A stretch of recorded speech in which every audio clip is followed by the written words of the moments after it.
আসসালামু আলাইকুম। সবাই কেমন আছেন? আশা করি সবাই ভালো আছেন, আমরাও ভালো আছি। তো কিছুদিন যাবত আমরা টিকটকে ভিডিও দিতে পারতেছি না। অনেকে আমাদেরকে কমেন্টে বলতেছেন, আবার অনেকে আমাদের সরাসরি বলতেছেন। তো দেখেন ভাই, আমরা কন্টিনিউ ভিডিও দেওয়ার চেষ্টা করি। আমাদের টিম মেম্বার সবাই শারীরিকভাবে অসুস্থতার কারণে আমরা কিছুদিন যাবত ভিডিও দিতে পারি নাই। তো আমার বন্ধু শাইন খুব অসুস্থ। শাইন, এখন কিছু কথা বলবি? আসলে আমরাও তো চাই কন্টিনিউ ভিডিও দেওয়ার জন্য, কারণ আমরা আমাদের ভিডিও সবাই পছন্দ করে, কিন্তু আমরা পারতেছি না। যেমন আমি শারীরিকভাবে অসুস্থ, আমার জ্বর ঠান্ডা।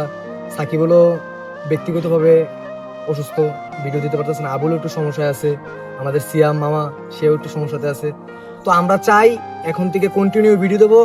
আমাদের ভিডিওগুলো আপনারা আগে যেরকম ভাবে দেখছেন সেম এখন আগের মতো দেখবেন, লাইক কপি লিঙ্ক শেয়ার করবেন বেশি বেশি করে। আর আমাদের একটা জঙ্গল সিন আসতেছে, আমরা ক্যাপশনে বলে দিয়েছিলাম আগামীকাল 6:30টায় পাবেন। আসলে আমরা চেষ্টা করেছিলাম ভিডিওটা দেওয়ার জন্য, কিন্তু আমরা ভাগ্যক্রমে ভিডিওটা দিতে পারি নাই। আশা করি আজকে সন্ধ্যা 6:30টায় আপনারা আমাদের টিকটক, ফেসবুক, ইউটিউবে পেয়ে যাবেন। আর আরেকটা কথা বলে রাখি, আপনারা কিরকম টাইপের ভিডিও চান আপনারা সবাই আমাদেরকে কমেন্টে বলে দিবেন। আমরা চেষ্টা করব আপনাদের চাহিদা মতে ভিডিও দেওয়ার জন্য। সো সবাই ভালো থাকবেন। আসসালামু আলাইকুম।